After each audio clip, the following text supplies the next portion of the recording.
يا إلهي خذ بقلبي من رشادي أشرقت نفسي بنور من اور آپ جانتے ہیں کہ حضرت علی المرتضیٰ رضی اللہ تعالی عنہ کی قبر لوگوں کی نظر سے چھپا کے بنائی گئی، اس ڈر سے کہ لوگ آپ کی قبر کو اکھیڑ نہ دیں، کیونکہ خارجی اس قدر جو ہے وہ زور آور ہو گئے ہوئے تھے۔ اسلام کی تاریخ دردناک ہے۔ حضور علیہ السلام فرماتے ہیں جتنے دکھ مجھے دیے گئے کسی کو نہیں دیے گئے، کسی نبی کو نہیں پہنچے۔ حضرت صدیق اکبر رضی اللہ تعالیٰ عنہ کی 2 سال 2 ماہ 8 دن دور خلافت، آپ کا زمانہ دیکھیں، ٹکنے نہیں دیا گیا، سازشیں، مصائب، اعلان۔ حضرت سیدنا عمر رضی اللہ تعالیٰ عنہ کو شہید کیا گیا۔ حضرت عثمان غنی رضی اللہ تعالیٰ عنہ پہ 40 دن پانی بند رکھا گیا اور پھر انہیں شہید کیا گیا۔ حضرت مولا کائنات شہید کیے گئے۔ حضرت امام حسن کو زہر دیا گیا۔ حضرت امام حسین کو بچوں کے سامنے ذبح کر دیا گیا۔ حضرت امام اعظم ابو حنیفہ کی وفات جیل میں ہوئی ہے۔ امام احمد بن حنبل کے بدن پہ اتنے کوڑوں کے نشان تھے کہ جب قمیض اٹھاتے تھے تو ہر جگہ کوڑوں کے نشان ہی نظر آتے تھے۔ امام مالک کو مدینے کی گلیوں میں گدھے کے اوپر بٹھا کے کالا منہ کر کے وقت کے حاکم نے پھرایا۔ حضرت مجدد الفسانی علیہ رحمہ کو گوالیار کے قلعے میں جو ہے وہ قید کیا گیا۔ علامہ فضل حق خیر آبادی کو جزیرہ انڈمان کالے پانیوں کی سزا دی گئی۔ اہل حق کی تاریخ دیکھیں، دردناک تاریخ ہے۔ آج بھی کابل میں، کندھار میں، قلعہ جنگی میں، دشت لیلہ میں، تورا بورا میں، تکریت میں، موصل میں، بغداد میں، کشمیر میں، غزہ میں، یہاں برما میں دیکھو کون سی قیامت نہیں توڑی جا رہی۔ ہمارے ساتھ ماضی دیکھیں تو ہمیں بغداد کی وہ دردناک کہانی سامنے آتی ہے جب انسانی کھوپڑیوں کا مینار تعمیر کیا جا رہا ہے اور منگول سردار نے اپنی فوج کو حکم دیا تھا کہ جو کسی مسلمان کا سر نہیں لائے گا اس کا سر کاٹ کے اس مینار پہ لگائیں گے۔ پھر لوگ پیسے لے کے پھرتے تھے کہ مسلمان کا پتہ دے اور اس کی کھوپڑی کاٹی جائے۔ کچھ لوگ جان چھپانے کے لیے تہہ خانوں میں گھس گئے۔ پھر دجلہ کا بند توڑا گیا۔ 1.25 لاکھ لاشیں ہم نے تہہ خانوں سے نکالی تھی۔ اندلس کی تاریخ پڑھیں، ہمارے ساتھ جو قیامت توڑی گئی۔ مصر کے اندر 30,000 فاطمی کو شہید کیے گئے۔ غریب و سادہ و رنگی ہے داستان حرم، نہایت اس کی حسین اور ابتدا ہے اسماعیل۔ یہ اسلام کی تاریخی درد سے، خون سے بھری پڑی ہے۔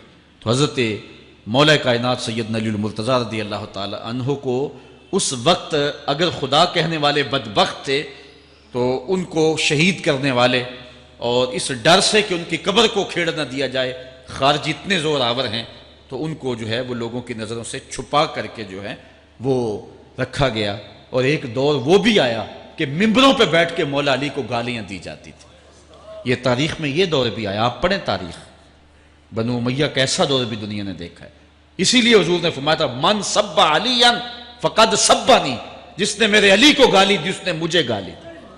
اور لوگوں نے ممبروں پہ بیٹھ کے باقاعدہ حکومت کی طرف سے یہ جو ہے وہ قانون تھا کہ تمہارا خطبہ مکمل نہیں ہوگا جب تک علی کو گالی نہیں دو گے۔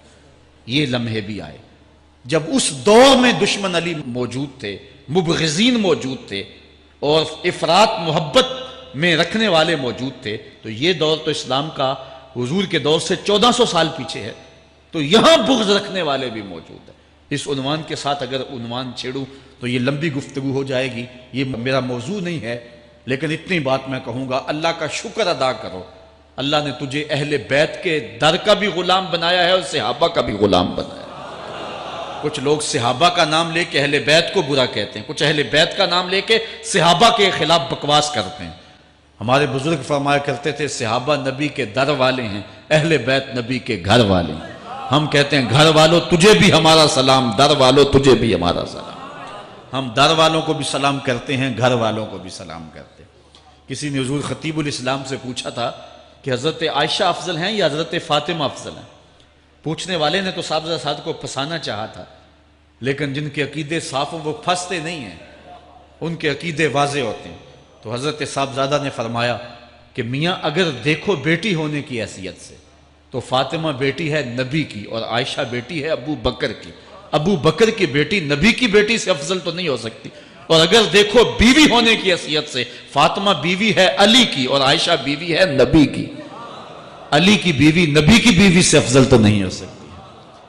تو یہ اپنے عقیدے کو واضح کر دیا. اللہ آپ کو سلامت رکھے اور حق کی راہوں کا مسافر. حضرت زید بن ارقم رضی اللہ تعالیٰ عنہ روایت کرتے ہیں کہ حضور نے ارشاد فرمایا من کنت مولا ہو فعلی مولا، جس کا میں مولا ہوں اس کا علی مولا ہے.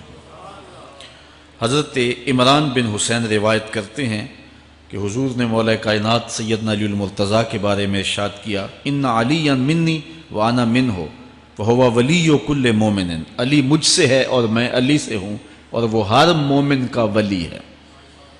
حضرت ام سلمہ کہتی ہیں کہ میں نے حضور سے سنا ارشاد فرماتے تھے لا یحب علی منافق ولا یبغضہ مومن، علی سے منافق پیار نہیں کرتا اور مومن بغض نہیں رکھتا. اور ایک حدیث میں حضور نے فرمایا من سب علی فقد سبنی، جس نے علی کو گالی دی اس نے مجھے گالی دی. حضرت مولا کائنات رضی اللہ تعالی عنہ کے حوالے سے ایک فرمان سن لیجئے اور میں اپنے مضمون کی طرف آتا ہوں. حضرت مولا کائنات کی ذات کو حضور نے معیار بنایا. مسند امام احمد بن حنبل میں روایت ہے، مشکات میں روایت ہے، نہج البلاغہ میں اور باقی کتابوں میں کہ حضرت علی المرتضیٰ فرماتے ہیں کہ حضور نے مجھے دیکھ کر کے کہا کہ اے علی تیری مثال حضرت عیسیٰ علیہ السلام کی ہے کہ ان کی وجہ سے ان کے معاملے میں آ کے دو لوگ برباد ہوئے. ایک وہ لوگ جنہوں نے اتنی محبت کی کہ ان کو ابن اللہ، اللہ کا بیٹا کہہ دیا، وہ بھی برباد ہو گئے. اور دوسرا گروہ وہ کہ جنہوں نے ان کے ساتھ بغض رکھا اور ان کی ماں پہ تہمت لگائی، وہ بھی برباد ہو گئے. حضور نے یہ ارشاد کر کے فرمایا، حضرت علی فرماتے ہیں کہ حضور نے کہا یہلک فی رجلان محب مفرط یکرزنی بما لیس فی، اے علی تیرے معاملے میں بھی دو لوگ بربادی میں مبتلا ہوں گے. ایک وہ لوگ جو اتنا پیار کریں گے کہ وہ کہیں گے جو تو نہیں ہوگا، اور دوسرے ومبغض یحملہ شنآنی علی ان یبہتنی، اور دوسرے وہ جو تیرے ساتھ بغض رکھیں گے اور بربادی کے راستے پہ چلیں گے. تو دونوں گروہ جو ہیں وہ بربادی کی راہوں کے مسافر ہو گئے. ایک نے محبت کی اور اس قدر محبت کی کہ وہ کہا جو حضرت علی نہیں تھے. حضرت مولا کائنات کے زمانے میں کچھ لوگ آپ کی دہلیز پہ آئے اور کہا یا علی انت ربنا انت خالقنا انت الہنا، اے علی تم ہمارے رب ہو، تم ہمارے خالق ہو، تم ہمارے معبود ہو. تو حضرت علی المرتضیٰ نے فرمایا کہ استغفر اللہ، اللہ تعالیٰ جل شانہ ہی خالق ہے اور وہی مالک ہے اور وہی معبود برحق ہے. انہوں نے پھر یہ بات کہی تو جب تیسری مرتبہ کہا تو حضرت علی نے ان کی گردنیں کاٹ دیں. تو یہ آج بھی لوگ موجود ہیں ہمارے ملک میں، ہمارے ضلع میں لوگ ہیں جو علی اللہ کا نعرہ لگاتے ہیں، اور یہ بدترین لوگ ہیں اور معاشرے کی تل چھٹ ہیں، اور یہ محبت میں گمراہ ہو گئے اور انہوں نے حضرت علی المرتضیٰ کو خدا اور الہ کہہ دیا. دوسرا طبقہ ہے جو حضرت علی المرتضیٰ کو الہ اور خدا تو نہیں کہتا لیکن انہیں نبیوں سے افضل مانتا ہے. بلکہ شیخ محدث دہلوی علیہ رحمہ نے تحفہ اثنا عشریہ میں باقاعدہ اس قول کو بیان کر کے اس کی تردید کی ہے کہ جو ایک طبقے کا خیال ہے کہ حضرت جبرائیل علیہ السلام کو نبوت دینے میں غلطی لگ گئی تھی، وہ دینی تھی حضرت علی کو اور دے گئے حضور کو. تو آپ نے اس کا رد کیا ہے. ایک طبقہ نبیوں سے حضرت علی المرتضیٰ رضی اللہ تعالیٰ عنہ کو افضل مانتا ہے، اور یہ طبقہ بہت سارا پایا جاتا ہے. میں نے اپنے ان کانوں سے جو ہے یہ باتیں سنی ہوئی ہیں اور آپ نے بھی سنی ہوئی ہوں گی کہ نبیوں سے حضرت مولا کائنات کو افضل مانتے ہیں، اور یہ بھی گمراہوں کا ٹولہ ہے. تیسرا طبقہ وہ ہے جو نبیوں سے افضل تو نہیں مانتا لیکن معصوم مانتا ہے. یہ گمان کرتا ہے کہ حضرت علی رضی اللہ تعالی عنہ بھی اس شان کے مالک ہیں جو معصومیت کی شان انبیاء علیہ السلام کو دی گئی. یہ 12 امام اور 14 معصوم کا لفظ آپ نے سنا ہوگا. ہمارے جاہل مولوی بھی بول دیتے ہیں بعض کا، معصوم صرف انبیاء کی ذوات ہیں. اولیاء اہل بیت محفوظ ہیں، معصوم نہیں ہیں. معصوم صرف ذوات انبیاء ہیں اور یہ انہی کا اعزاز ہے، ان کے علاوہ یہ اعزاز کسی اور کو حاصل نہیں ہو سکتا. چوتھا طبقہ وہ ہے کہ جو حضرت علی المرتضیٰ رضی اللہ تعالی عنہ کو حضرت ابو بکر و عمر رضی اللہ تعالی عنہما سے بھی افضل مانتا ہے۔ خود مولا کائنات نے فرمایا کہ جو لوگ مجھے شیخین سے افضل کہتے ہیں میں ان کے اوپر وہ حد جاری کروں گا جو ایک جھوٹے پہ جاری ہوتی ہے۔ حضرت محمد بن حنفیہ کہتے ہیں جو حضرت مولا کائنات کے بیٹے ہیں کہ میں نے اپنے باپ علی سے پوچھا کہ اس امت میں سب سے افضل شخص کون ہے؟ قالا ابو بکر، کہا امت میں سب سے افضل شخص کا نام ابو بکر ہے۔ کہتے ہیں میں نے کہا ثم من، پھر کون؟ قالا عمر، تو کہا حضرت عمر رضی اللہ تعالی عنہ۔ تو یہ ان کا اپنا عقیدہ ہے۔ یہ کہا جاتا ہے کہ حضرت علی رضی اللہ تعالی عنہ کا حق غصب کر لیا گیا۔ حضرت علی خود فرماتے ہیں کہ اگر حضور نے میرے بارے خلافت کی وصیت کی ہوتی تو میرے پاس صرف ایک تلوار اور ایک چادر بھی ہوتی تو میں آخر دم تک لڑتا۔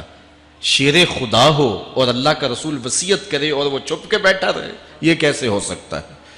تو یہ حفوات ہیں اور یہ اباطیل ہیں اور یہ جو ہیں وہ شر ہے جو معاشرے کے اندر پھیلی ہے۔ مخبر صادق نے پہلے خبر دی کچھ لوگ محبت میں گمراہ ہوں۔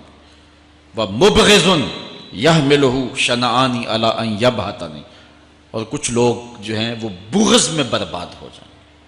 ایسے لوگ بھی دھرتی پہ موجود ہیں کہ مولا کائنات کا نام لیا جائے تو ان کو گوارا نہیں ہوتا۔ خود حضرت مولا کائنات کے زمانے میں ایسے لوگ موجود تھے، آپ کو شہید کیا گیا ہے۔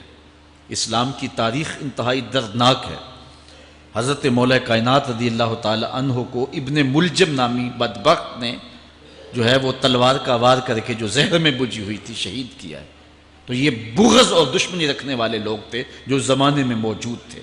ایک طرف ایسے تھے جو الہ اور معبود کہتے تھے۔